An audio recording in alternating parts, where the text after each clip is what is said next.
Kung hindi itinatambak, inilalako na sa Metro Manila ang toneladang gulay mula Benguet.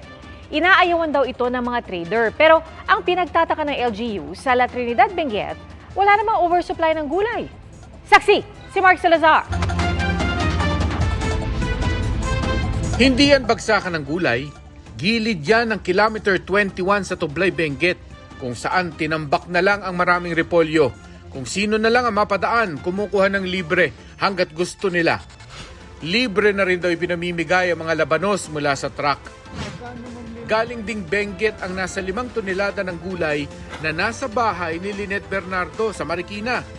Nirescue niya ang mga ito mula sa kaibigang magsasaka na sumugal na ilako sa Metro Manila ang mga ani dahil ayaw na raw kunin ng mga trader sa Benguet.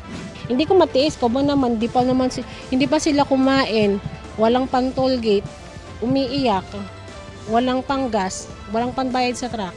Maraming dinaan ng kabiguan ng mga gulay na ito. Tinanggihan sa Balintawak at Divisoria, inilako sa Taguig at Pasig. Ibinalik pero inayawan pa rin sa Tarlac at Pangasinan. Bago to, lumapit na sila sa akin. Yung unang nilapit nila sa akin, natapon yun.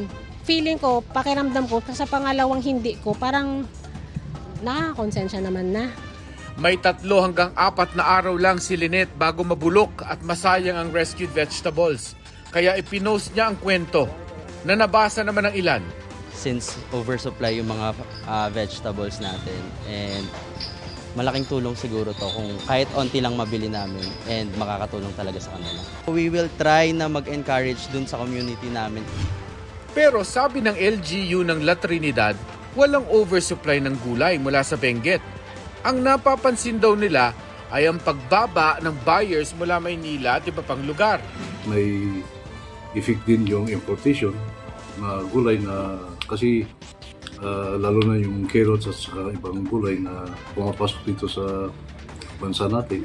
Kasi hindi na sila pupunta akyat yung mga buyers dito sa Benguet because may supply na sila sa local sa Manila.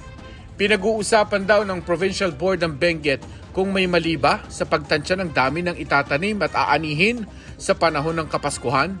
Kinokontak pa ng GMA Integrated News ang Department of Agriculture para masagot ang mga tanong sa nangyayaring ito sa supply chain ng gulay. Sa Dalaguete, Cebu, libre ring pinamimigay ang mga repolyong ito.